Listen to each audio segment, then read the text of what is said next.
أشهد أن لا إله إلا الله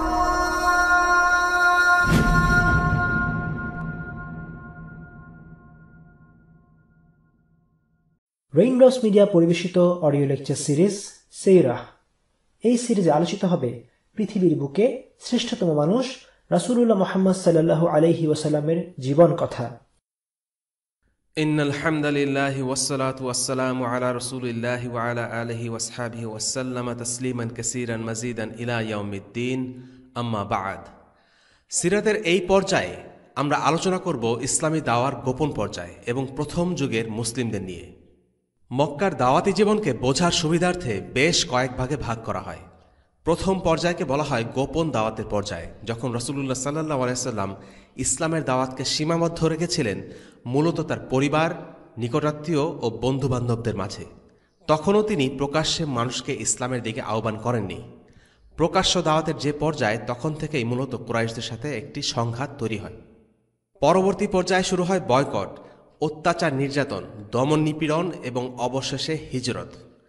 রাসূলুল্লাহ সাল্লাল্লাহু আলাইহি ওয়াসাল্লাম যখন তার নিকটাত্মীয়দের মাঝে ইসলামের দাওয়াত দিতে শুরু করেন, তখন কুরাইশরা এই দাওয়াত সম্পর্কে কিছুই জানত না। বিষয়টা এমন নয়, তারা জানত যে রাসূলুল্লাহ সাল্লাল্লাহু আলাইহি ওয়াসাল্লাম নবুয়ত লাভ করেছেন এবং এক নতুন আদর্শ ও জীবন ব্যবস্থার দিকে আহ্বান করছেন।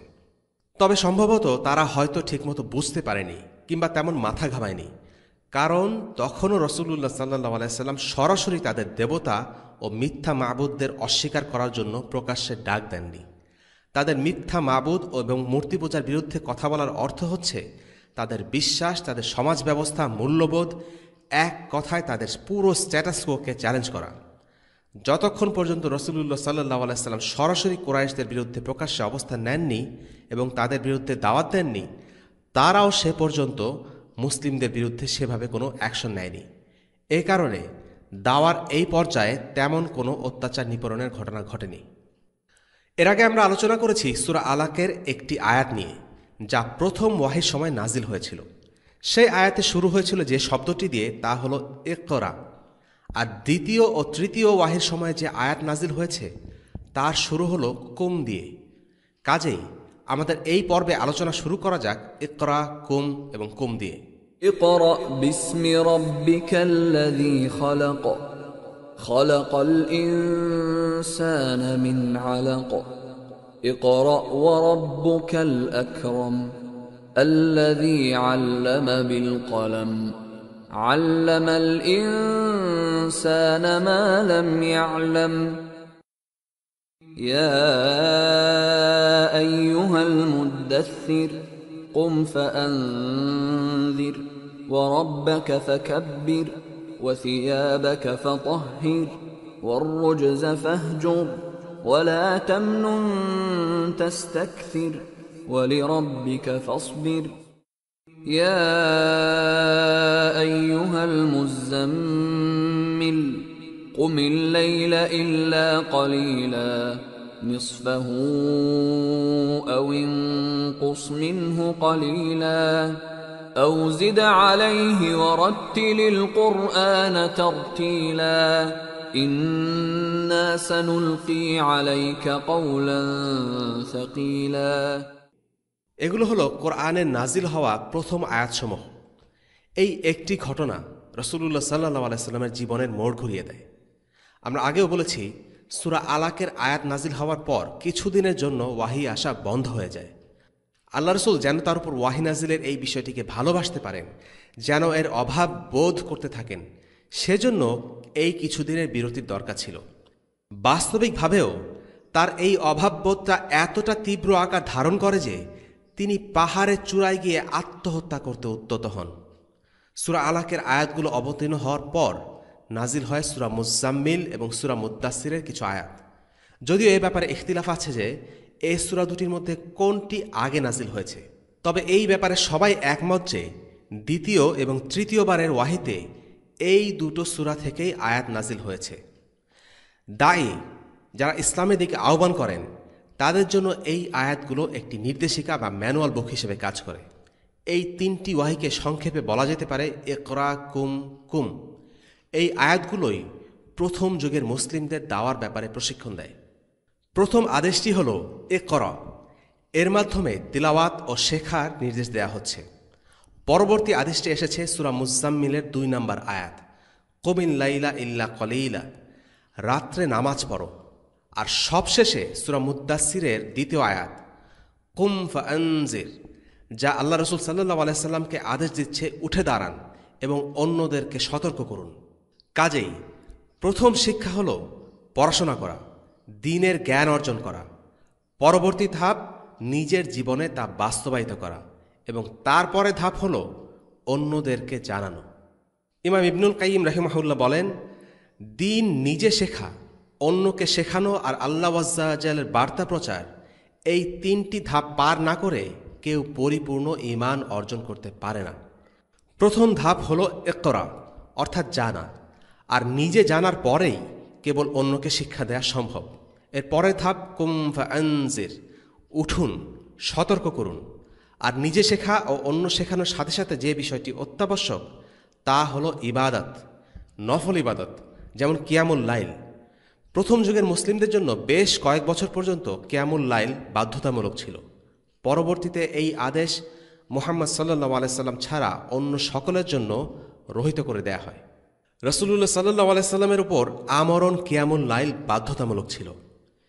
নিজে শেখা, অপরকে শেখানো এবং ইবাদত করা, প্রতিটি বিষয় একে অপরের পরিপূরক। একটি পরিপূর্ণ মুসলিম ব্যক্তিত্ব গড়ে তোলার ক্ষেত্রে এই 3টি বিষয় একত্রে সহায়ক হিসেবে কাজ করে। ইসলামের বার্তা মানুষের কাছে প্রচার করা, তাদেরকে দ্বীনের শিক্ষা দেয়া বেশ শ্রমসাধ্য ব্যাপার। এ ধরনের কাজ অন্তরকে নিঃশেষ করে ফেলতে পারে, আর তাই প্রয়োজন হয় অতিরিক্ত ইবাদত বন্দিগির। মধ্যরাতে আল্লাহর সামনে দণ্ডায়মান হওয়া, তার কাছে সাহায্য প্রার্থনা করা। এই ইবাদত বন্দিগি একজন দায়ীর অন্তরকে নরম করে আর তাকে পরবর্তী দিনের জন্য প্রস্তুত করে তোলে। জিকিরের ব্যাপারেও একই কথা বলা যায়। ইমাম ইবনুল কাইয়িম রাহিমাহুল্লাহ তার শিক্ষক ইমাম ইবন তাইমিয়া রাহিমাহুল্লাহ সম্পর্কে বলেন, প্রতিদিন ফজর সালাতের পর তিনি বের হয়ে যেতেন, চলে যেতেন দামাস্কাসের সীমান্তবর্তী বিস্তৃত মাঠগুলোতে।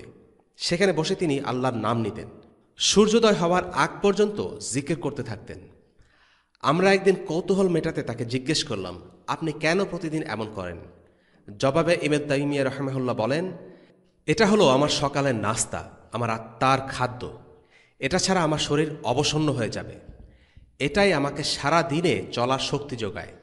যদি সকালে আমি রসদ না পাই, তাহলে সারাটা দিন আমি দুর্বল হয়ে থাকব। রাসূলুল্লাহ সাল্লাল্লাহু আলাইহি সাল্লাম কিয়ামুল লাইলের মাধ্যমেই দৃঢ়তা লাভ করেছিলেন, আর আল্লাহ তাআলা প্রথম যুগের মুসলিমদের উপরেও এটি ফরজ করে দিয়েছিলেন। কেননা তাদেরকে এমন কিছু পরিস্থিতির মধ্য দিয়ে অতিক্রম করতে হয়েছিল যা আর কাউকে অতিক্রম করতে হয়নি। তাদেরকে যে তীব্র বাধা বিপত্তির মুখোমুখি হতে হয়েছিল তা উম্মার পরবর্তী আর কাউকে ভোগ করতে হয়নি। এজন্যই তাদেরকে এই নিবিড় প্রশিক্ষণের মধ্য দিয়ে যেতে হয়েছে। তারা ছিলেন ইসলামের নিউক্লিয়াস বা কেন্দ্রীয় দল, দ্বীন ইসলামের ভিত্তিপ্রস্তর। তাদের উপর ভিত্তি করে ইসলাম প্রতিষ্ঠিত হয়েছে, সুতরাং তাদের দৃঢ় হওয়া জরুরি ছিল। এই প্রশিক্ষণ যারা লাভ করেছেন তারা সংখ্যায় ছিলেন অল্প, 100 কম, কিন্তু এই প্রশিক্ষণ ও তারবিয়া তাদেরকে এমন প্রভাবশালী ও শক্তিশালী ব্যক্তিত্বে পরিণত করে যে তারা যেখানে যেতেন সেখানেই প্রভাব বিস্তার করে ফেলতেন। মানুষের মনে তৎক্ষণাৎ তাদের ছাপ পড়ত। আনসারগণ মুসলিম হয়েছিলেন রাসূলুল্লাহ সাল্লাল্লাহু আলাইহি সাল্লামের দাওয়াতের শেষার্ধে, কিন্তু যেহেতু মুহাজিররা প্রথম থেকেই তাদের সাথে ছিলেন, আনসাররা তাদের সাহচর্যে এসে অনেক কিছু দ্রুত শিখে ফেলেন। রাসূলুল্লাহ সাল্লাল্লাহু আলাইহি সাল্লাম আনসার ও মুহাজিরদের মাঝে যে ভ্রাতৃত্বের বন্ধন তৈরি করে দেন, তার মাধ্যমে দুপক্ষই লাভবান হয়। আনসাররা মুহাজির কাছ থেকে দ্বীনের আদর্শ ও জ্ঞান লাভ করেন এবং অপরদিকে মুহাজিররা আনসারদের কাছ থেকে তাদের প্রয়োজনীয় আর্থিক এবং সামাজিক সহায়তা পান। মুহাজিরদের ভেতর এমন একটি আলো ছিল যা দ্বারা চারপাশে সবাই আলোকিত ও প্রভাবিত হতো। সুতরাং দাওয়াতের পাথেয় হিসাবে অবশ্যই এই 3টি শব্দ মনে রাখতে হবে: ইকরা, কুম, কুম। ওয়াহী লাভ করার পর রাসূলুল্লাহ সাল্লাল্লাহু আলাইহি সাল্লামের জীবনে শুরু হলো নতুন মিশন। সূরা মুদ্দাসসিরের আয়াতগুলো রাসূলুল্লাহ সাল্লাল্লাহু আলাইহি সাল্লামের জীবনকে বদলে দেয়। এই আয়াতগুলোর অর্থ ও তাৎপর্য নিয়ে আল্লামা শফিউর রহমান মোবারকপুরী রহিমাহুল্লাহ তার বিখ্যাত সিরাত গ্রন্থ আর রাহিকুল মাকতুমে চমৎকার কিছু কথা বলেছেন। আমরা সেই কথাগুলোকেই এখানে তুলে ধরছি। তিনি বলেছেন, সূরা মুদ্দাসসিরের প্রথম দিকের কয়েকটি আয়াতে প্রিয় নবীকে যেসব নির্দেশ প্রদান করা হয়েছে সেগুলো দৃশ্যত সংক্ষিপ্ত এবং সহজ সরল, কিন্তু প্রকৃতপক্ষে এসব নির্দেশ খুবই সুদূরপ্রসারী এবং গভীর তাৎপর্যপূর্ণ। বাস্তব জীবনে এসব নির্দেশের কার্যকারিতা ও প্রভাব অসামান্য। যথা: ১. ভয় প্রদর্শন করতে নির্দেশ দেয়া হয়েছে। এই নির্দেশের শেষ মঞ্জিল হচ্ছে এই যে, বিশ্বে আল্লাহর ইচ্ছার বিরুদ্ধে যেসব কাজ হচ্ছে তার মারাত্মক পরিণাম সম্পর্কে সবাইকে জানিয়ে দেয়া। সেই ভয় এমনভাবে দেখাতে হবে যাতে আল্লাহর আযাবের ভয়ে মানুষের মনে মগজে ভীতিকর অবস্থা সৃষ্টি হয়। ২. রবের শ্রেষ্ঠত্ব বর্ণনার শেষ মঞ্জিল হচ্ছে যে, আল্লাহর জমিনে শুধুমাত্র তারই শ্রেষ্ঠত্ব ও কর্তৃত্ব অটুট থাকবে, অন্য কারোর শ্রেষ্ঠত্ব বহাল থাকতে দেয়া যাবে না, বরং অন্য সব কিছুর কর্তৃত্ব ও আধিপত্য নস্যাৎ করে দিতে হবে।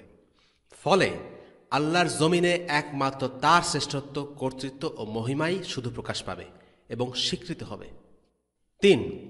পোশাকের পবিত্রতা পরিচ্ছন্নতার শেষ মঞ্জিল হচ্ছে এই যে, প্রকাশ্য অপ্রকাশ্য সকল কিছু পাক সাফ রাখতে হবে। এ অবস্থা এমন পর্যায়ে উন্নীত হতে হবে যাতে করে আল্লাহর রহমতের ছায়ায় আশ্রয় পাওয়া যায়। এটা শুধুমাত্র তারই হিদায়াত ও নূরের দ্বারা সম্ভব হতে পারে। উল্লিখিত পবিত্রতা ও পরিচ্ছন্নতা অর্জনের পর অন্তর আল্লাহর প্রতি আকৃষ্ট এবং তার শ্রেষ্ঠত্ব ও মহিমাই অন্তরে জাগ্রত হবে। এর ফলে সমগ্র বিশ্বের মানুষ বিরোধিতা বা আনুগত্যে তার কাছাকাছি থাকবে। তিনিই হবেন সব কিছুর কেন্দ্রবিন্দু। ৪. কারো প্রতি দয়া বা অনুগ্রহ করার পর অধিক বিনিময় প্রত্যাশা না করার মঞ্জিল হচ্ছে যে, নিজের কাজকর্মকে শ্রেষ্ঠ মনে করা যাবে না, বেশি গুরুত্ব দেয়া যাবে না, বরং একটির পর অন্য কাজের জন্য চেষ্টা সাধনা চালিয়ে যেতে হবে। বড় রকমের ত্যাগ ও কোরবানি করেও সেটাকে তুচ্ছ মনে করতে হবে। অর্থাৎ আল্লাহর স্মরণ এবং তার সামনে জবাবদিহির ভয়ের অনুভূতির সামনে নিজের চেষ্টা সাধনাকে ক্ষুদ্র ও সামান্য মনে করতে হবে। ৫. শেষ আয়াতে ইঙ্গিত রয়েছে যে, আল্লাহর পক্ষ থেকে দাওয়াত কাজ শুরু হওয়ার পর শত্রুরা বিরোধিতা, হাসিঠাট্টা, উপহাস, বিদ্রূপ ইত্যাদির মাধ্যমে কষ্ট দেবে এবং প্রিয় নবী রাসূলুল্লাহ সাল্লাল্লাহু আলাইহি সাল্লাম এবং তার সঙ্গীদের হত্যা করার সর্বাত্মক চেষ্টা করবে। তাকে এসব কিছুর মোকাবেলা করতে হবে। এমত অবস্থায় তাকে দৃঢ়তার সাথে ধৈর্য ধারণ করতে হবে। এই ধৈর্য মনের শান্তির জন্য নয়, বরং আল্লাহর সন্তুষ্টি এবং তার দ্বীনের প্রচার প্রসারের জন্য। কেননা আল্লাহ তাআলা বলেছেন, ওয়ালি রব্বিকা ফাসবির, অর্থাৎ তোমার প্রতিপালকের জন্য ধৈর্য ধারণ করবে। দাওয়াতের এই গোপন পর্যায়ে স্থায়ী হয়েছিল প্রায় ৩ বছর। যে মানুষগুলোর মন ছিল পরিষ্কার, স্বচ্ছ, ক্লেদমুক্ত, সেই মানুষগুলোকেই মূলত রাসূলুল্লাহ সাল্লাল্লাহু আলাইহি সাল্লাম অ্যাপ্রোচ করেন। রাসূলুল্লাহ সাল্লাল্লাহু আলাইহি সাল্লাম দাওয়াতকে তারা সহজে গ্রহণ করেছিলেন। কোনো ধরনের সংঘাত বা বাড়াবাড়ি হয়নি। রাসূলুল্লাহ সাল্লাল্লাহু আলাইহি ওয়াসাল্লাম তাদের সাথে গোপনে দেখা করতেন এবং তাদের সাথে যোগাযোগ রক্ষা করে চলতেন। এই সময়টা ছিল মুসলিমদের ঈমানকে গড়ে নেয়ার সময়। সময়টা ছিল জাহিলিয়াতের কলুষতা থেকে নিজেদের আত্মাকে পরিশুদ্ধ করে নেয়ার সময়। গোপন দাওয়াতের এই পর্যায় নিয়ে তেমন বর্ণনা ইতিহাসের বইগুলোতে নেই। যেই বর্ণনাগুলো আছে সেখান থেকে কয়েকটি বিষয় উল্লেখ্য। ১. আল্লাহ রাসূল সাল্লাল্লাহু আলাইহি ওয়াসাল্লাম তার সাহাবীদের তাওহীদের শিক্ষা দিয়েছেন এই সময়টায়। তারা ঈমান ও ঈমানের বাস্তবতাকে বুঝতে শিখেছেন। তারা দুনিয়ার জীবনের নশ্বরতাকে উপলব্ধি করেছেন। তারা বুঝেছেন আখিরাতের জীবনই আসল জীবন। তারা জান্নাত ও জাহান্নাম সম্পর্কে জেনেছেন।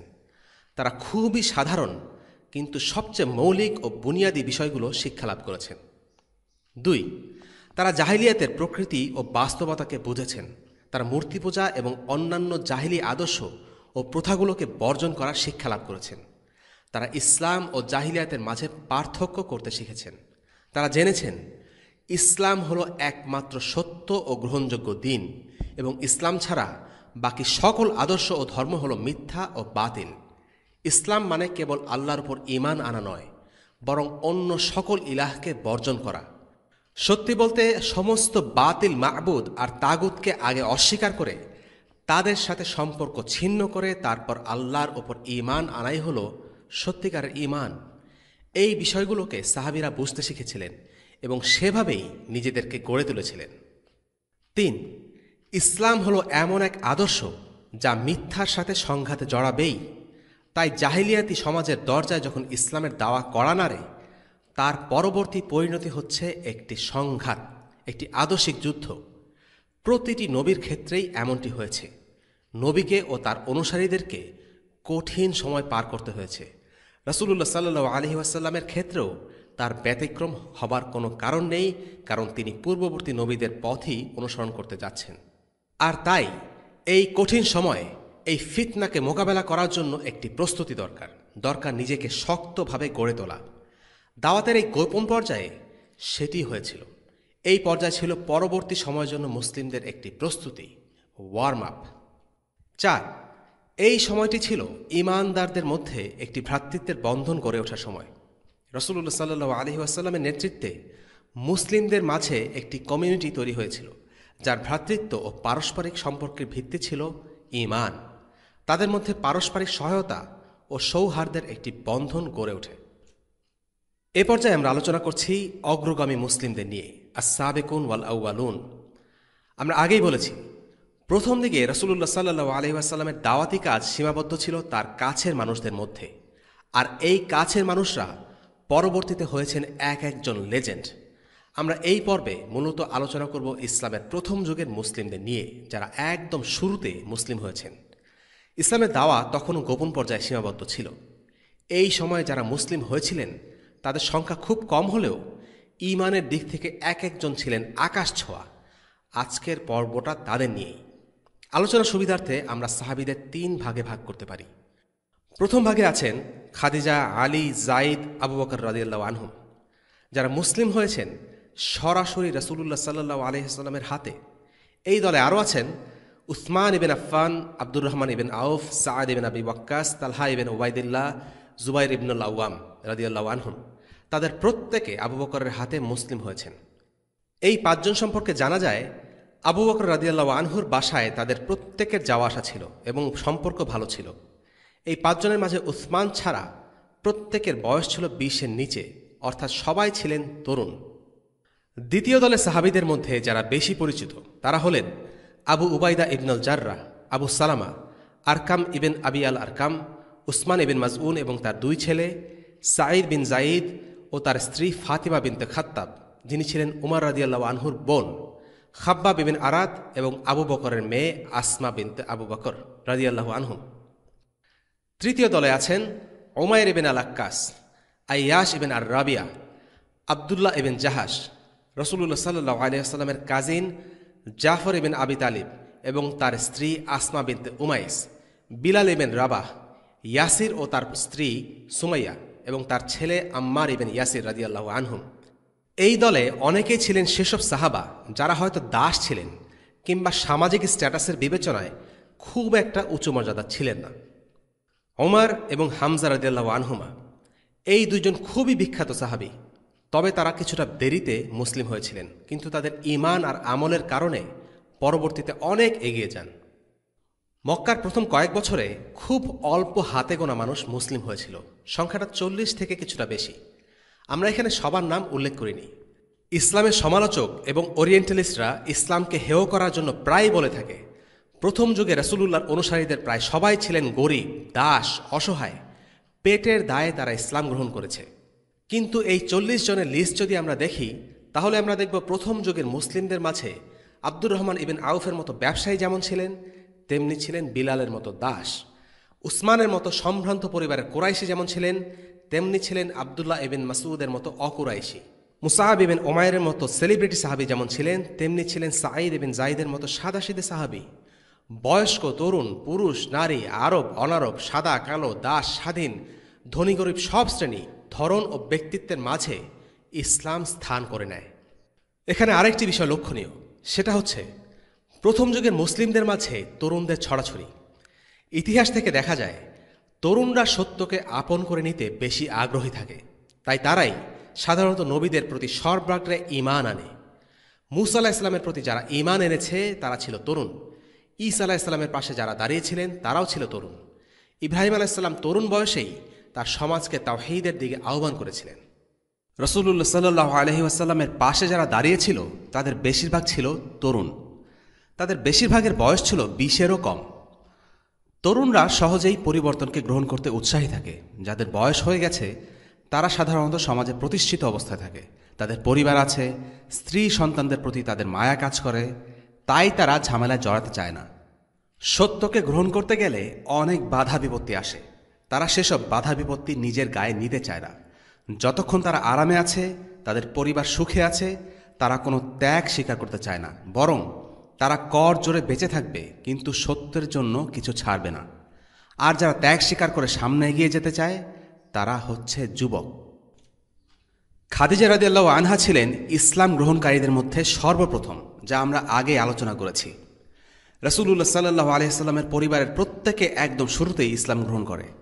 খাদিজা ছাড়া আরও ছিলেন তার 4 কন্যা, জাইনাব, উম্মে কুলসুম, ফাতিমা এবং রুকাইয়া। তার ঘরে আরও ছিলেন পালক পুত্র যায়েদ ইবনে হারিসা এবং চাচাতো ভাই আলী ইবনে আবি তালিব। তারা প্রত্যেকে হলেন অগ্রগামী মুসলিম। উল্লিখিত প্রত্যেকে সরাসরি রাসূলুল্লাহ সাল্লাল্লাহু আলাইহি সাল্লামের হাতে ইসলাম গ্রহণ করেছেন। নারীদের মধ্যে খাদিজা যে সবার আগে ইসলাম গ্রহণ করেছেন তা নিয়ে বিতর্ক না থাকলেও ইসলাম গ্রহণকারী প্রথম পুরুষকে তা নিয়ে আলিমদের মধ্যে বিতর্ক আছে। কেউ বলেন আবু বকর রাদিয়াল্লাহু আনহু, কেউ বলেন আলী ইবনে আবি তালিব রাদিয়াল্লাহু আনহু। ইবন হাজার আল আসকালানী এই মতবিরোধটি সমাধানের চেষ্টা করেন। তার মতে ইসলাম গ্রহণকারী সর্বপ্রথম পুরুষ আবু বকর রাদিয়াল্লাহু আনহু। কেননা আলী ইবনে আবি তালিব বড়ই হয়েছেন নবুয়তের ঘরে, তিনি মক্কার কুরাইশদের ধর্ম গ্রহণই করেননি। ছোটবেলা থেকেই তিনি মুসলিম হিসেবে বড় হয়েছেন, তাই তার অমুসলিম অবস্থা থেকে মুসলিম হওয়ার প্রশ্নই আসে না। আবার অন্যভাবে বলা যায়, ইসলাম গ্রহণকারী প্রথম দাস হলেন যায়েদ ইবনে হারিসা, ইসলাম গ্রহণকারী প্রথম শিশু হলেন আলী ইবনে আবি তালিব এবং ইসলাম গ্রহণকারী সর্বপ্রথম পুরুষ হলেন আবু বকর রাদিয়াল্লাহু আনহু। তবে এটা জেনে রাখা ভালো, কে কার আগে ইসলাম গ্রহণ করেছেন এগুলো নিশ্চিতভাবে প্রমাণিত নয়। কাজেই এই মতগুলোকে বা বর্ণনাগুলোকে অ্যাবসোলুট হিসেবে গ্রহণ না করাই উত্তম। তবে তারা যে সবাই শুরুর দিকে এবং কাছাকাছি সময়ে মুসলিম হয়েছেন সেটা নিয়ে কোনো সন্দেহ নেই। খাদিজার ব্যাপারে এর আগে আমরা আলোচনা করেছি। তিনি শুধু প্রথম মুসলিমই নন, তিনি সর্বপ্রথম রাসূলুল্লাহ সাল্লাল্লাহু আলাইহি সাল্লামের মুখে কোরআন শোনা মুসলিম। তিনি সবার আগে শিখেছেন কিভাবে সালাত আদায় করতে হয়। রাসূলুল্লাহ সাল্লাল্লাহু আলাইহি সাল্লামের উপর প্রথম ফরজ দায়িত্ব ছিল তাওহীদে বিশ্বাস করা, আর দ্বিতীয় দায়িত্ব ছিল সালাত আদায় করা। তিনি খাদিজাকে সাথে নিয়ে একসাথে সালাত আদায় করেছেন। এ ব্যাপারে কিছু বর্ণনা আছে আল বিদায়া ওয়ান নিহায়াতে। জিবরিল রাসূলুল্লাহ সাল্লাল্লাহু আলাইহি সাল্লামকে শিখিয়েছেন কিভাবে ওযু করতে হয়। এরপর জিবরিল ইমামতি করলেন এবং তার নেতৃত্বে রাসূলুল্লাহ সাল্লাল্লাহু আলাইহি সাল্লাম সালাত আদায় করেছেন। এরপর রাসূলুল্লাহ সাল্লাল্লাহু আলাইহি সাল্লাম একই কাজ রিপিট করেছেন তার স্ত্রী খাদিজার সাথে। তিনি তাকে দেখিয়েছেন কিভাবে ওযু করতে হয়। এরপর তিনি ইমাম হিসেবে সালাত আদায় করেছেন এবং খাদিজা একই সাথে সালাত আদায় করেছেন। আর এই সালাত আদায়ের ঘটনা থেকেই আলীর ইসলাম গ্রহণের সূত্রপাত। ঘটনাটি ইবন কাসির রাহিমাহুল্লাহর আল বিদায়া ওয়ান নিহায়াতে বর্ণনা করেছেন। তিনি বর্ণনা করেন, ইবন ইসহাক বলেন, ওই ঘটনার একদিন পর হযরত আলী রাদিয়াল্লাহু আনহু তার নিকট আসেন। তখন রাসূলুল্লাহ সাল্লাল্লাহু আলাইহি সাল্লাম ও খাদিজা নামাজ আদায় করছিলেন। আলী রাদিয়াল্লাহু আনহু বললেন, আপনারা এ কি করছেন? রাসূলুল্লাহ সাল্লাল্লাহু আলাইহি ওয়াসাল্লাম বললেন, এটি আল্লাহর দ্বীন। তার নিজের জন্য এই দ্বীনকে তিনি মনোনীত করেছেন এবং দ্বীন সহকারে তিনি রাসূলগণকে প্রেরণ করেছেন। আমি তখন তোমাকে একক ও লা শরীক আল্লাহর দিকে এবং তার ইবাদতের দিকে আহ্বান করছি। আমি তোমাকে আহ্বান জানাচ্ছি লাত ও উজ্জা প্রতিমা পরিত্যাগ করতে। হযরত আলী বললেন, এটি তো এমন একটি বিষয় যা ইতপূর্বে আমি কখনো শুনিনি। আমার পিতা আবু তালিবের সাথে আলোচনা না করে আমি কোনো সিদ্ধান্ত নিতে পারছি না। পুরো বিষয়টি প্রকাশ্যে ঘোষিত হওয়ার পূর্বে আবু তালিবের নিকট এই গোপনীয় বিষয়টি প্রকাশিত হোক তা রাসূলুল্লাহ সাল্লাল্লাহু আলাইহি সাল্লাম সমীচীন মনে করলেন না। তাই হযরত আলীকে বললেন, হে আলী, তুমি যদি এখনই ইসলাম গ্রহণ না করো তবে আপাতত বিষয়টি গোপন রাখো, কাউকে বলো না। হযরত আলী ওই রাত অপেক্ষা করলেন। এরপর আল্লাহ তাআলা হযরত আলী রাদিয়াল্লাহু আনহুর অন্তরে ইসলাম গ্রহণের আগ্রহ সৃষ্টি করে দিলেন। ভোরবেলা তিনি রাসূলুল্লাহ সাল্লাল্লাহু আলাইহি সাল্লামের নিকটে গেলেন এবং বললেন, আপনি আমার নিকট কি প্রস্তাব পেশ করেছিলেন? রাসূলুল্লাহ সাল্লাল্লাহু আলাইহি সাল্লাম বললেন, প্রস্তাবটি এই, তুমি সাক্ষ্য দিবে যে আল্লাহ ব্যতীত অন্য কোনো ইলাহ নেই, তিনি একক, তার কোনো শরিক নেই। আর তুমি লাত ও উজ্জা প্রতিমাকে পরিত্যাগ করবে এবং সকল প্রকার অংশীবাদিতা থেকে নিজেকে মুক্ত রাখবে। আলী রাদিয়াল্লাহু আনহু তাই করলেন এবং ইসলাম গ্রহণ করলেন। তবে পিতা আবু তালিবের ভয়ে তিনি রাসূলুল্লাহ সাল্লাল্লাহু আলাইহি ওয়াসাল্লামের নিকট যাতায়াত করতেন না। তার ইসলাম গ্রহণের বিষয়টি তখনকার মতো তিনি গোপনই রাখলেন। ইতিমধ্যে যায়েদ ইবনে হারিসা ইসলাম গ্রহণ করলেন। তারা এভাবে প্রায় 1 মাস কাটালো। মাঝে মাঝে হযরত আলী রাদিয়াল্লাহু আনহু রাসূলুল্লাহ সাল্লাল্লাহু আলাইহি ওয়াসাল্লামের নিকটে আসতেন। হযরত আলী রাদিয়াল্লাহু আনহুর প্রতি আল্লাহর অন্যতম অনুগ্রহ ছিল এই যে ইসলাম গ্রহণের পূর্বে তিনি রাসূলুল্লাহ সাল্লাল্লাহু আলাইহি ওয়াসাল্লামের তত্ত্বাবধানে ছিলেন। আলী রাদিয়াল্লাহু আনহু আবু তালিবের কাছে তার ইসলাম গ্রহণের খবর খুব বেশি দিন গোপন রাখতে পারেননি। একদিন আবু তালিব দেখলেন তার ছেলে আলী তার ভাতিজার মুহাম্মদ সাল্লাল্লাহু আলাইহি ওয়াসাল্লামের সাথে সালাত আদায় করছে। তখন তিনি রাসূলুল্লাহ সাল্লাল্লাহু আলাইহি ওয়াসাল্লামকে জিজ্ঞেস করলেন, ভাতিজা, তুমি কোন দ্বীনের অনুসরণ করছো? রাসূলুল্লাহ সাল্লাল্লাহু আলাইহি ওয়াসাল্লাম উত্তর দিলেন, এটা হচ্ছে আল্লাহর দ্বীন, তার ফেরেশতাদের দ্বীন, তার রাসূলদের দ্বীন এবং ইব্রাহিমের দ্বীন। আল্লাহ আমাকে নবী হিসেবে পাঠিয়েছেন মানুষের কাছে। চাচা, আপনি আমার আহ্বানের একজন হকদার। আপনার উচিত এই ডাকে সাড়া দেওয়া এবং আমাকে সাহায্য করা। তখন আবু তালিব উত্তর দিলেন, ভাতিজা, আমি আমার বাপ দাদার দ্বীন এবং তাদের পথ ছেড়ে দিতে পারি না। তবে যতদিন আমি বেঁচে আছি ততদিন কেউ তোমার কোনো ক্ষতি করতে পারবে না। এই বলে আবু তালিব তার ছেলে আলীকে জিজ্ঞেস করলেন, তুমি কোন ধর্মের অনুসরণ করছো?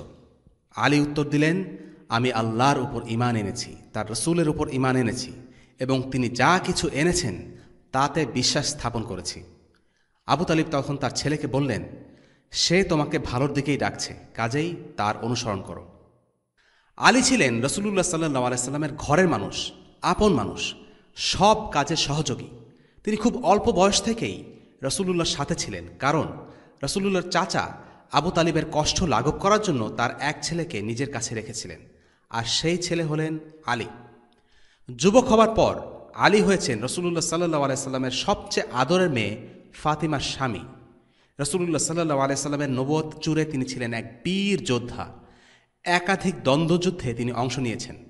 তবে তার সবচেয়ে বড় সম্মান তিনি লাভ করেন খাইবারের যুদ্ধে। মুসলিমরা একটি দুর্গ জয় করতে খুব হিমশিম খাচ্ছিল। তখন রাসূলুল্লাহ সাল্লাল্লাহু আলাইহি ওয়াসাল্লাম বললেন, আগামীকাল আমি একজনকে পতাকা দান করব, যার জন্য আল্লাহ দুর্গের দরজা খুলে দেবেন। সে আল্লাহ এবং তার রাসূলকে ভালোবাসে এবং আল্লাহ তার রাসূলও তাকে ভালোবাসে। এই পতাকা পরদিন সকালে তুলে দেয়া হলো আলীর হাতে। আল্লাহ রাসূল সাল্লাল্লাহু আলাইহি ওয়াসাল্লাম নিজ মুখে সাক্ষ্য দিচ্ছেন, আলী আল্লাহ ও তার রাসূলকে ভালোবাসেন, আর আল্লাহ ও তার রাসূলও আলীকে ভালোবাসেন। এর থেকে মর্যাদার আর কি হতে পারে? নবম হিজরিতে আলী আমিরুল হজ হিসেবে দায়িত্ব পালন করেছেন। আলীর ব্যাপারে নবীজি সাল্লাল্লাহু আলাইহি ওয়াসাল্লামের আরেকটি কথা না বললেই নয়। তাবুকের যুদ্ধে যাওয়ার আগে যখন মুনাফিকরা আলীর ব্যাপারে আজে বাজে কথা ছড়াতে লাগলো, তখন তাকে রাসূলুল্লাহ বললেন, মূসার কাছে হারুন যেমন, আমার কাছে তুমিও তেমন। এটাও ছিল আলীর জীবনে পাওয়া একটা বড় মর্যাদা।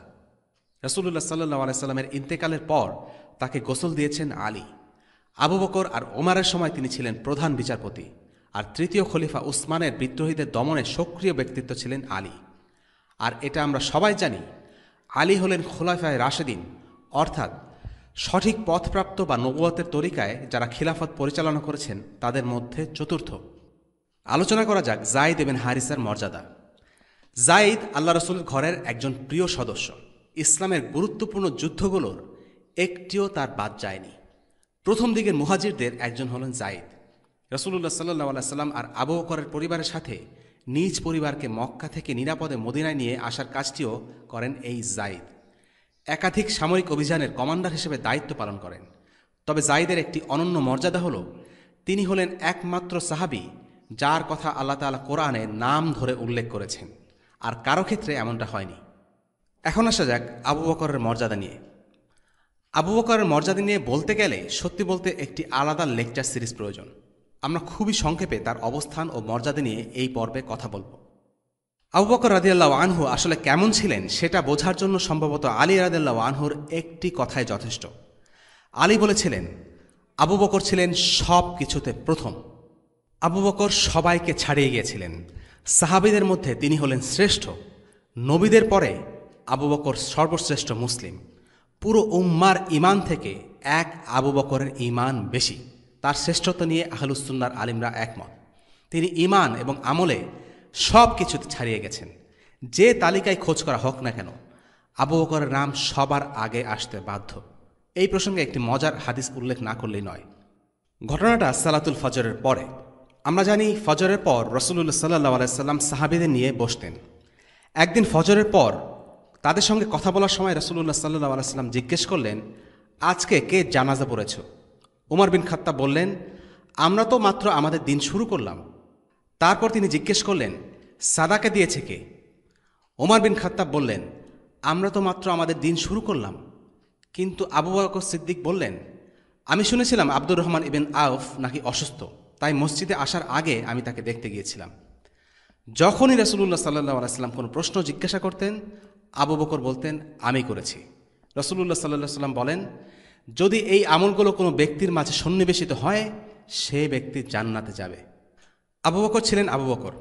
উম্মার আর কোনো সদস্য তার ধারে কাছে নেই। তিনি একাই অনেক দাসমুক্ত করেছেন এবং তাদের আজাদ করে দিতেন।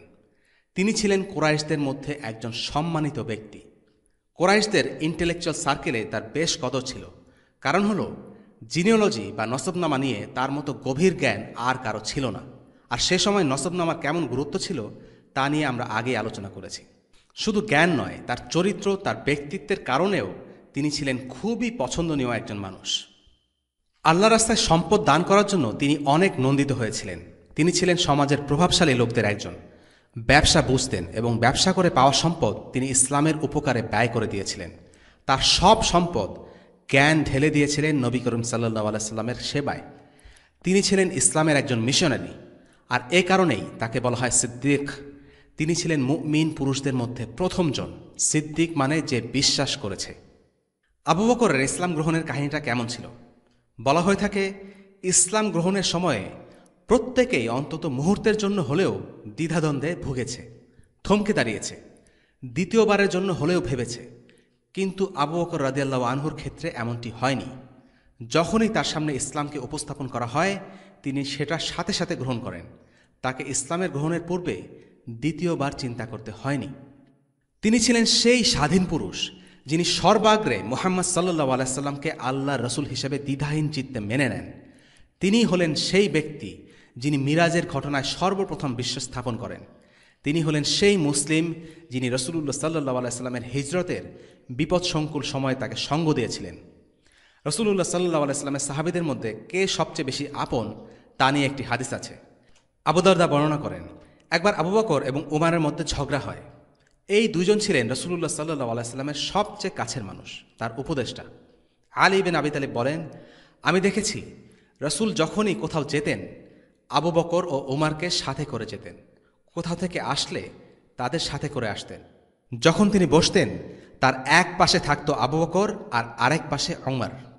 সবার প্রতি ভালোবাসা থাকলেও আবু বকরের জন্য রাসূলুল্লাহ সাল্লাল্লাহু আলাইহি সাল্লামের বিশেষ কিছু ছিল যা অন্যদের জন্য ছিল না।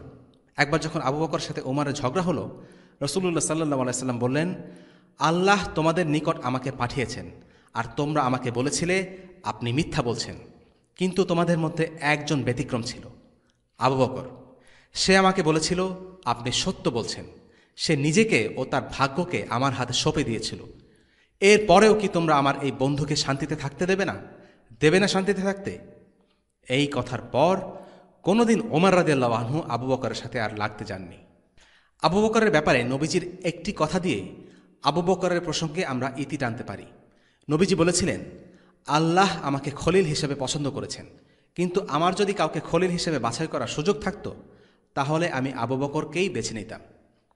আবু বকর হলেন একমাত্র ব্যক্তি যাকে আল্লাহ তাআলা সরাসরি সাহাবী হিসেবে উল্লেখ করেছেন পবিত্র কোরআনে।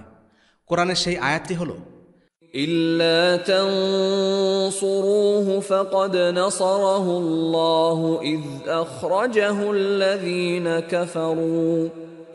أخرجه الذين كفروا ثاني اثنين إذ هما في الغار إذ يقول لصاحبه لا تحزن إن الله معنا فأنزل الله سكينته عليه وأيده بجنود لم تروها وجعل كلمة الذين كفروا السفلى وكلمة الله هي العليا والله عزيز حكيم।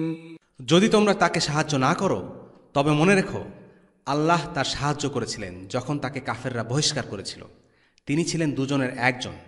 যখন তারা গুহার মধ্যে ছিলেন তখন তিনি আপন সঙ্গীকে বললেন, বিষণ্ণ হয়েও না, আল্লাহ আমাদের সাথে আছেন। সূরা আত-তাওবা আয়াত 40। এই আয়াতে আল্লাহ বলেছেন, ইজ ইয়াকুলু লি সাহিবিহি, অর্থাৎ সে তার সাহাবী বা সঙ্গীকে বলেছিল। অর্থাৎ কোরআনে আবু বকর হচ্ছেন একমাত্র সাহাবী যাকে স্বয়ং আল্লাহ সাহাবী বলে ডেকেছেন। সাহাবীদের দ্বিতীয় ব্যাচ। আবু বকর রাদিয়াল্লাহু আনহুর আলোচনার সাথেই চলে আসে আরও বেশ কিছু নাম যাদেরকে আমরা ঈমানদারদের দ্বিতীয় ব্যাচ হিসেবে ধরতে পারি। কারণ দ্বিতীয় ব্যাচের অনেকেই ইসলাম গ্রহণ করেছেন আবু বকরের হাতে। আমরা অন্তত 5 জন সাহাবীর কথা জানি যারা আবু বকরের হাতে ইসলাম গ্রহণ করেছেন। মজার বিষয় হলো, এই 5 সাহাবীর প্রত্যেকে হচ্ছেন আশারা মুবাশশারার অন্তর্ভুক্ত, অর্থাৎ জান্নাতের সুসংবাদপ্রাপ্ত সেরা 10 সাহাবীর অন্তর্ভুক্ত। আমরা জানি একটি হাদিসে রাসূলুল্লাহ সাল্লাল্লাহু আলাইহি ওয়াসাল্লাম 10 সাহাবীর নাম একাধারে উল্লেখ করেছেন যারা জান্নাতে যাবেন। যদিও রাসূলুল্লাহ সাল্লাল্লাহু আলাইহি ওয়াসাল্লাম আরও অনেক সাহাবীকেই জান্নাতের সুসংবাদ দিয়েছেন, কিন্তু এই 10 জনের নাম একসাথে উল্লেখ করেছেন এবং তারা হলেন সাহাবীদের মাঝে সেরা। হাদিসটি বর্ণনা করেছেন আব্দুর রহমান ইবনে আউফ।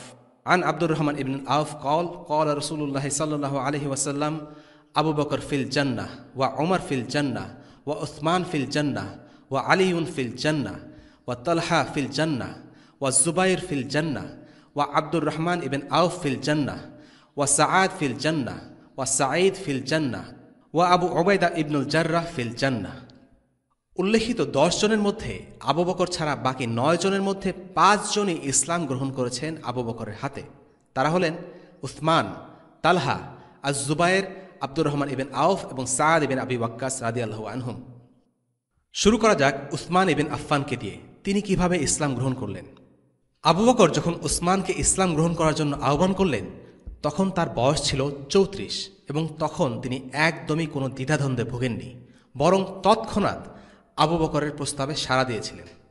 এজন্য তিনি প্রথম মুসলিমদের একজন, যার ব্যাপারে ইবনে ইসহাক বলেন, আবু বকর, আলী এবং যায়েদের পর মুসলিম হন উসমান, অর্থাৎ তিনি চতুর্থ ইসলাম গ্রহণকারী পুরুষ।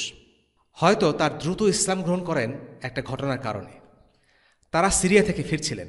তিনি রাসূলুল্লাহ সাল্লাল্লাহু আলাইহি সাল্লামকে বললেন, যখন তিনি তালহাকে নিয়ে প্রবেশ করলেন তখন আবু বকর তাদেরকে কোরআন পাঠ করে শুনিয়েছিলেন এবং ইসলামের দায়িত্ব সম্পর্কে বলেছিলেন এবং ওয়াদা করেছিলেন যে আল্লাহ এর জন্য তাদেরকে পুরস্কৃত করবেন। তারা তাকে বিশ্বাস করেছিল। উসমান আল্লাহ রসুলকে বললেন, হে আল্লাহ রসুল, আমি কিছুদিন আগে সিরিয়া থেকে ফিরেছি। যখন আমরা মাআন এবং আল জারকার মাঝামাঝি ছিলাম এবং ঘুমিয়ে পড়েছিলাম তখন আমি একটা আওয়াজ শুনতে পাই। সেটা বলে, হে ঘুমন্ত লোকেরা, ওঠো, আহমাদ মক্কায় আবির্ভূত হয়েছে। অতঃপর আমরা আসলাম এবং আপনার ব্যাপারে শুনলাম। উসমান রাদিয়াল্লাহু আনহুর মর্যাদা একটু আগেই বলেছি। উসমান যখন ইসলাম গ্রহণ করেন তখন তার বয়স 34। উসমান সম্পর্কে আমরা সবাই জানি তিনি ছিলেন ইসলামের তৃতীয় খলিফা। রাসূলুল্লাহ সাল্লাল্লাহু আলাইহি ওয়াসাল্লামের 2 কন্যাকে তিনি বিয়ে করেছেন। প্রথমে রুকাইয়া রাদিয়াল্লাহু আনহা, এরপর রুকাইয়া মারা গেলে তখন উম্মে কুলসুম রাদিয়াল্লাহু আনহাকে বিয়ে করেন। রাসূলুল্লাহ সাল্লাল্লাহু আলাইহি ওয়াসাল্লাম বলেছিলেন, উম্মে কুলসুম রাদিয়াল্লাহু আনহা মারা যাওয়ার পর রাসূলুল্লাহ সাল্লাল্লাহু আলাইহি ওয়াসাল্লাম বলেছিলেন, যদি আমার 100 কন্যা থাকতো তাহলে আমি তাদের সবাইকে এক এক করে উসমানের সাথে বিয়ে দিতাম। লাজুক এবং আত্মমর্যাদার কারণে উসমান ছিলেন সুপরিচিত। তিনি ছিলেন আবিসিনিয়ার হিজরতকারীদের প্রথম দলটির একটি সদস্য, যদিও তিনি পরবর্তীতে ঘটনাক্রমে মক্কায় ফিরে আসেন। বদর ছাড়া সব কটি যুদ্ধেই তিনি অংশ নেন, তবে তার সবচেয়ে বিখ্যাত ঘটনা হচ্ছে তাবুকের যুদ্ধে। তিনি তাবুক যুদ্ধে যে পরিমাণ অর্থ দান করেন, রাসূলুল্লাহ সাল্লাল্লাহু আলাইহি ওয়াসাল্লাম বলেন, উসমান ভবিষ্যতে যাই করুক তার কোনো ক্ষতি হবে না। তাবুকের সেই দিনে উসমান এত বেশি দান করেছিলেন যে পরবর্তী জীবনে তিনি যাই কিছু করুন না কেন আল্লাহ তাআলা তাকে ক্ষমা করে দেবেন। হুদায়বিয়ার ঘটনায় উসমানের মৃত্যুর খবরের গুজবকে কেন্দ্র করেই বায়াতুর রিদওয়ানের ঘটনা ঘটেছিল। আর সেই বায়াতে সবার বায়াত গ্রহণ শেষে রাসূলুল্লাহ সাল্লাল্লাহু আলাইহি ওয়াসাল্লাম নিজের এক হাতের উপর আরেক হাত রেখে বলেছিলেন, এটা হলো উসমানের হাত। নিঃসন্দেহে উসমানের জন্য এ এক বিশেষ সম্মাননা। সাআদ ইবনে আবি ওয়াক্কাস। ইসলাম গ্রহণের সময় সাআদের বয়স ছিল 16। আমাদের জন্য মর্যাদার শিক্ষা আছে সাআদ ইবনে আবি ওয়াক্কাসের দৃষ্টান্তে। তার মা তাকে বলেছিলেন, তুমি কি তোমার বাপ দাদা পূর্বপুরুষের পথ ছেড়ে ভিন্ন পথ গ্রহণ করবে? যদি তুমি তাই করো, তোমার মত তুমি না বদলাও, তাহলে জেনে রাখো, আমি মরে যাব কিন্তু খাবো না, পানীয় পান করব না, ছায়ার মধ্যেও বসবো না। আমি মারা গেলে তুমি অনেক কষ্ট পেয়ে মরবে, কেননা আমার এই মৃত্যুর জন্য তুমিই দায়ী। সাদ ইবনে আবি ওয়াক্কাস ছিলেন খুবই মাতৃভক্ত আর দায়িত্ববান সন্তান। প্রথমে তিনি মাকে বোঝানোর চেষ্টা করলেন, কিন্তু সফল না হওয়ায় ভিন্ন পথ অবলম্বন করলেন। মাকে বললেন, মা বসুন, আপনার সাথে কিছু কথা আছে। আপনি ভালো করে জানেন আমি আপনাকে কতটা ভালোবাসি। আপনার প্রতি শ্রদ্ধা ভালোবাসা নিয়ে সবাই প্রশংসা করে। আর আপনি এটাও জানেন আমি আপনার প্রতি কতটা দায়িত্ববান। কিন্তু একটা কথা জেনে রাখেন, আপনার যদি 100টা রূহ থাকে এবং সেগুলো একটার পর একটা বের হতে থাকে, আর এদের বাঁচানোর একমাত্র উপায় যদি হয়ে থাকে আমার দিন ত্যাগ, তবুও আমি আমার দিন ত্যাগ করব না। কাজেই ঘরের ভেতরে আসুন এবং কিছু মুখে দিন। সাদের মাঝে দৃঢ়তা দেখে সাদের মা আশা ছেড়ে দেন, খাবার পানি মুখে দেন। সাদ হলেন সেই মুসলিম যিনি ইসলামের জন্য প্রথম তীর ছোড়েন। তিনি ছিলেন একজন বীর যোদ্ধা, একজন মিলিটারি কমান্ডার। তবে তার সবচেয়ে বড় সম্মাননা জোটে উহুদের যুদ্ধে চমৎকার পারফরম্যান্সের কারণে। সেদিন তিনি ছিলেন সেই ছোট্ট দলের একজন সদস্য যারা সরাসরি রসুলুল্লাহকে শত্রুর হাত থেকে রক্ষা করেছিল। শত্রুরা যখন রসুলুল্লাহ সাল্লাল্লাহু আলাইহি ওয়াসাল্লামকে ঘিরে ধরে, তখন তিনি তীরের পর তীর ছুঁড়ে শত্রুদের প্রতিহত করেন। আল্লাহ রসুল তখন বলে ওঠেন, ইরমি সাদ ফিদাকা আবি ওয়া উম্মি, অর্থাৎ তীর ছোড়ো সাদ, আমার বাবা মা তোমার জন্য কুরবান হোক। এই কথাটির অর্থ হচ্ছে এমন, যদি আমি পারতাম তোমার সম্মানে আমার বাবা মাকেও উৎসর্গ করতাম। বাংলায় আমরা অনেকটা এভাবে বলে থাকি, তোমার জন্য আমি নিজের জান দিতে রাজি, বা তোমার জন্য আমি সব কিছু করতে রাজি। কথাটা কিছুটা ওরকম। আরবিতে সর্বোচ্চ সম্মান দেওয়ার জন্য ফিদাকা আবি ওয়া উম্মি এই কথাটি ব্যবহৃত হয়। তলহা ইবেন উবাইদিল্লাহ। তলহা ইবেন উবাইদিল্লাহর ইসলাম গ্রহণের কাহিনীটি আমরা শুনব আসহাবে রাসূলের জীবনকথা থেকে।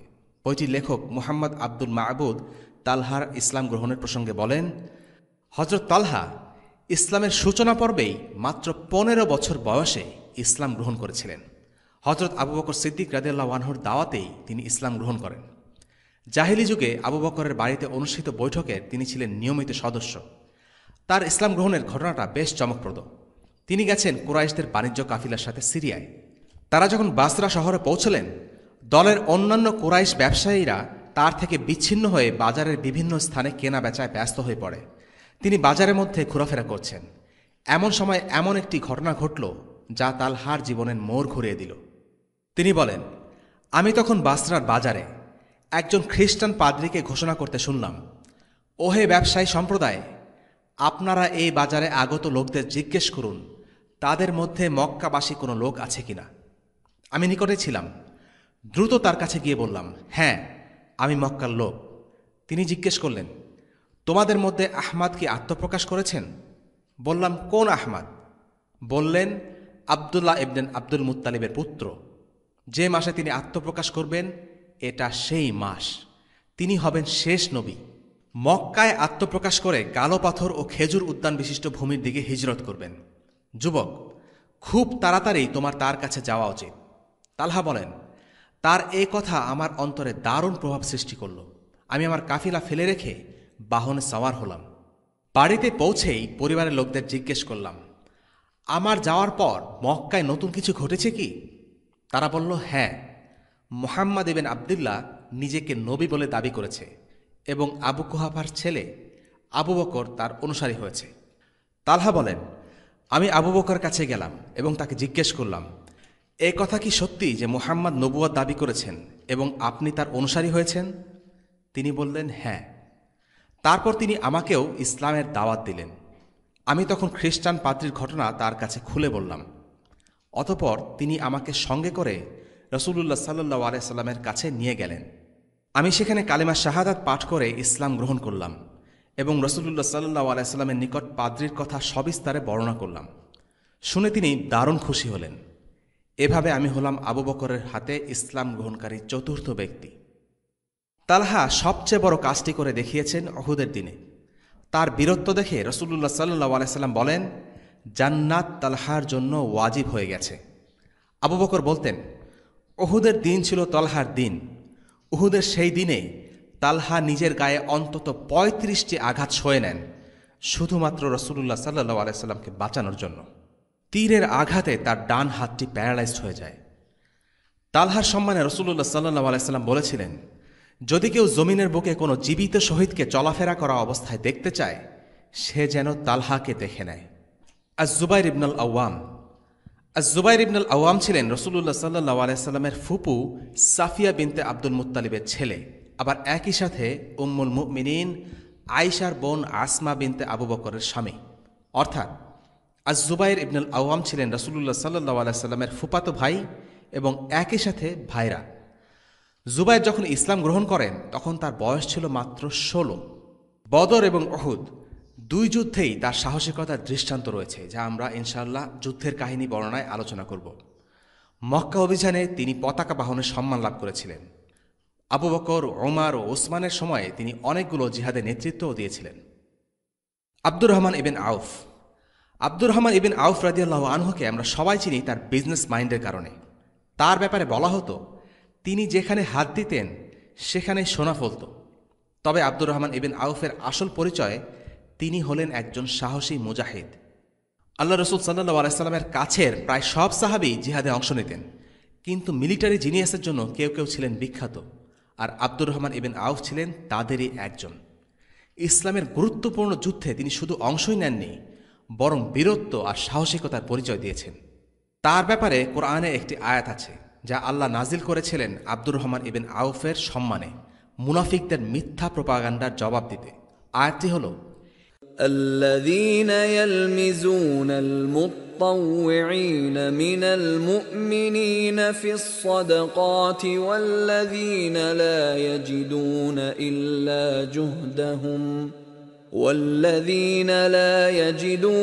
إلا جهدهم فيسخرون منهم سخر الله منهم ولهم عذاب أليم।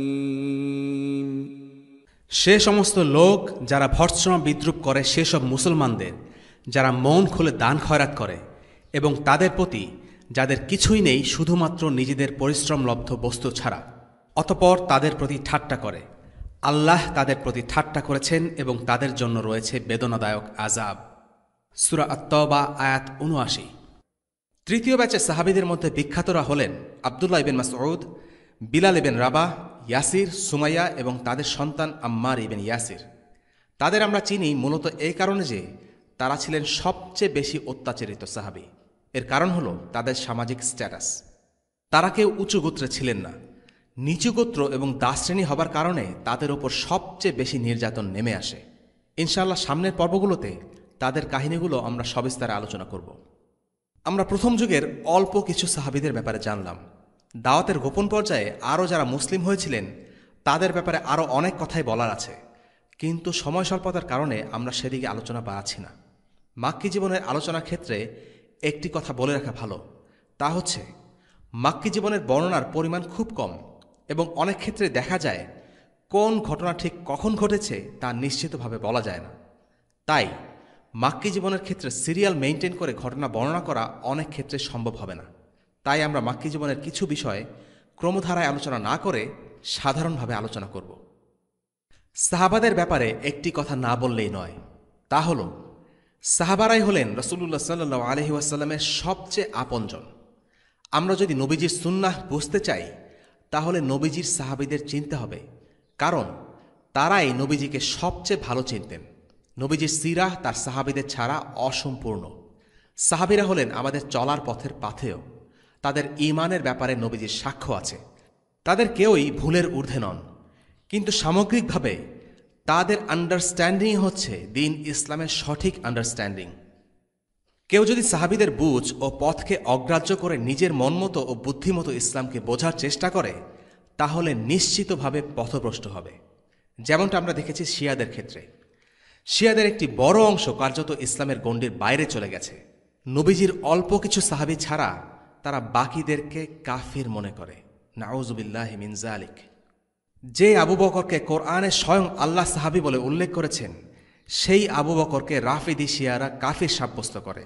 যে ওমরের মতের সমর্থনে আল্লাহ তাআলা একাধিকবার কোরআনের আয়াত নাজিল করেন, সেই ওমরকে তারা সহ্য করতে পারে না, তাকে অভিশাপ দেয়, তাকে কাফির বলে ঘোষণা করে। যেই উসমানকে স্বয়ং আল্লাহ তাআলা ক্ষমা করে দিয়েছেন, সেই উসমানকে তারা ঘৃণা করে। নবীজির বেশিরভাগ সাহাবীকে রাফিদি শিয়ারা মুনাফিক মনে করে। আর আলী রাদিয়াল্লাহু আনহুর প্রতি ভালোবাসার আতিশয্যে শিয়াদের অনেকে তাকে নবীর আসনে বসিয়েছে, কেউ কেউ আল্লাহর আসনে বসিয়েছে। এটা হচ্ছে সাহাবাদের যথাযথ সম্মান না দেখানোর পরিণতি। তাই আমরা যখন সিরা পড়ব, তখন আল্লাহ রসুলের কাছের মানুষদের চিনে রাখব, তাদের থেকে শিক্ষা গ্রহণ করব। নবীজির পরেই তারা হলেন আমাদের আদর্শ। এই পর্বে আমরা একটি হাদিস দিয়ে শেষ করছি। হাদিসটি আমরা বর্ণনা করব আল বিদায়া ওয়ান নিহায়া থেকে। ইউনুস ইবনে বুকায়ের আফিফ থেকে বর্ণনা করেন। তিনি বলেন যে, আমি ছিলাম একজন ব্যবসায়ী। একবার হজ মৌসুমে আমি মিনাতে উপস্থিত হই। আব্দুল মুত্তালিবের পুত্র আব্বাস রাদিয়াল্লাহু আনহু একজন ব্যবসায়ী ছিলেন। ক্রয় বিক্রয়ের করার উদ্দেশ্যে আমি তার নিকট উপস্থিত হই। আমরা সেখানে থাকা অবস্থায় হঠাৎ দেখি একটি তাঁবু থেকে একজন লোক বের হলো এবং কাবামুখী হয়ে নামাজে দাঁড়িয়ে গেল। তারপর একজন মহিলা এসে তার সাথে নামাজে যোগ দিল। এরপর একজন বালকও তার সাথে নামাজে শরিক হলো। আমি বললাম, হে আব্বাস, এটি আবার কেমন ধর্ম? এটি কোন প্রকারের ধর্ম তা তো আমি কিছুই বুঝতে পারছি না। আব্বাস রাদিয়াল্লাহু আনহু বললেন, ইনি হচ্ছেন আবদুল্লাহর পুত্র মুহাম্মদ সাল্লাল্লাহু আলাইহি ওয়াসাল্লাম। তার দাবি হচ্ছে আল্লাহ তাকে রাসূল রূপে প্রেরণ করেছেন। পারস্য ও রোমান সম্রাটের সকল ধন সম্পদ তার হস্তগত হবে। মহিলাটি তার স্ত্রী, খুয়াইলিদের কন্যা খাদিজা রাদিয়াল্লাহু আনহা। সেও তার প্রতি ঈমান এনেছে।